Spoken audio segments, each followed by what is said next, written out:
Haufiku responded to whether Namibia has infections through local transmissions. The former health minister said that currently local transmissions can only be suspected cases. It's very difficult at this stage to say that we have community transmission. We can only suspect, and we have very good reasons to suspect. Why I'm saying that is that so far we had imported cases. We tried to capture them. We tried to trace those people who were in contact with these imported cases. We captured as many of them and put them in isolation, and those we tested to be positive, we treat them accordingly. That is what we call passive surveillance strategy, and that is what really we have been following. More targeted, more focused strategy, but not what we call active surveillance. Basically what it means that we go out, even in this room, and we take out 3 or 4 people, even if they're not coughing, and then we test them. We go to the hospital outpatient department, we test them, or we go to a shop and get about 3 or 5 people and test them. We go to the lab or so. And then we get a sample that is enough, what we call enough powered, meaning a good number of people that we test, and we see how many of these people we tested will come out positive. And these people should not have a traveling history, because otherwise it's not community transmission. They must be just people who live here in their normal life. Some of them may be having flu symptom, not meeting all the testing criteria.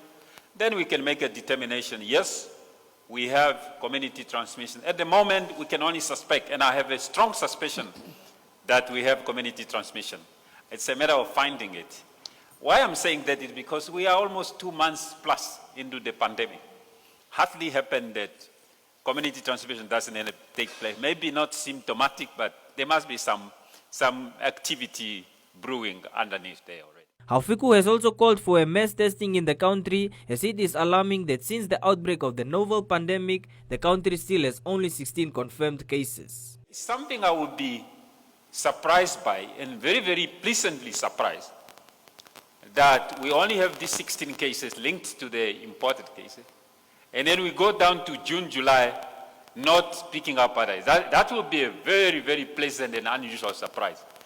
Something that worth more investigation to find out exactly what are other determining factors that made Namibia so unique, because we are basically on top of the world. If you look at the graphs, we are one of the best doing countries, as much as we haven't tested enough. But if you look at the 16 cases, and you go back in time, for the last 10 days, no case was picked up. But we've been testing every day. No case picked up. The drawback is the fact that we tested far, far fewer people than we should. But we also tested them according to defined criteria at the stage where we were. So it's not a bad or entirely bad thing. All we need to do is perhaps to test more, to also build up database, because these are the issues that are guiding our strategy. If we go to May 4th and we still have 16 cases, what's the point of lockdown anyway? So we need to be guided by the data. And we get the data by going in the field and do more testing. Yeah, I'm not really a pessimist, and I wouldn't want anyone. In this difficult time, nobody should be pessimistic. We must be perhaps cautious, optimistic. That's the term. And it's a very delicate balance, by the way. We're talking about the lives of people, which we need to protect. But we also have an economy at stake, so all of these things must come into play. And then we must balance very, very delicately. So it would be dangerous for us to assume that the 400 cases we tested are the only one. Scientifically, it doesn't even make sense. But it would be a very good thing to assume there are some more there, and we try to test. Even if we don't pick up anything, then we will be relaxed and say, look, we have done our work, rather than assuming based on the number of the cases that we have tested. To date, Namibia has 554 tested cases, 16 results were confirmed, 12 are active cases, 4 of the cases are fully recovered, and 0 deaths.